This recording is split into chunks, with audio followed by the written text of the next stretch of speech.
brain and the use of the brain. It's all authentic because it was filmed within a year of the battle ending, and you're looking at real troops. And they talk about a picture being worth potentially 1,000 words.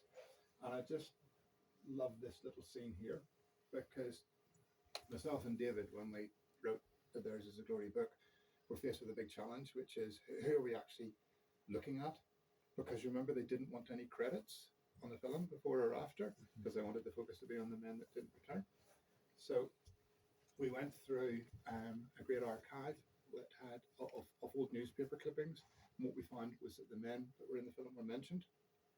And then I went to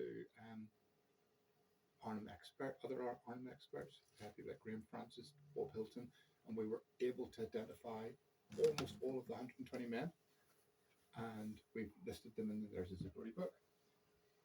And just to put a couple of names down here, let's start with William of Orange.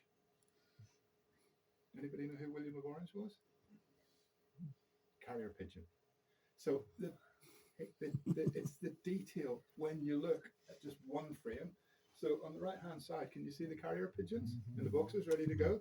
And one of them was called William of Orange. So the man with the pipe, who's sitting left hand side of the group of three, is Freddie Goff, who took command of the bridge section when Frost was out of action and incapacitated. So we got some pretty high pedigree people on film replaying their roles. So Freddie Goff of Reconnaissance Squadron. In between the two of them, we've got Tony Cox, who was from effectively the artillery. So artillery representatives were up in buildings overlooking the bridge, so they could make calls back to the artillery, which were behind the lines, to zero them in on anything that was happening coming across the bridge. So Tony Cox in the middle.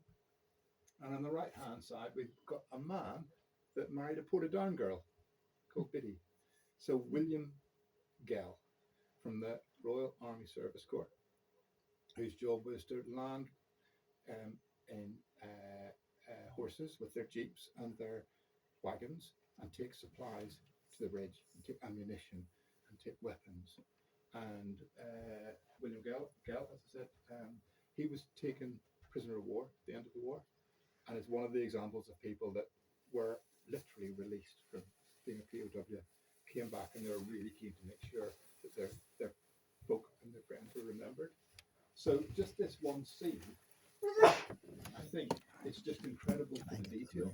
And then you penetrate behind to see who you're looking at, and you go, we're watching something special here. And we're watching people that knew exactly what they had to portray, and then leave it like this for us to watch later. So a couple of little insights. I'll leave that with you.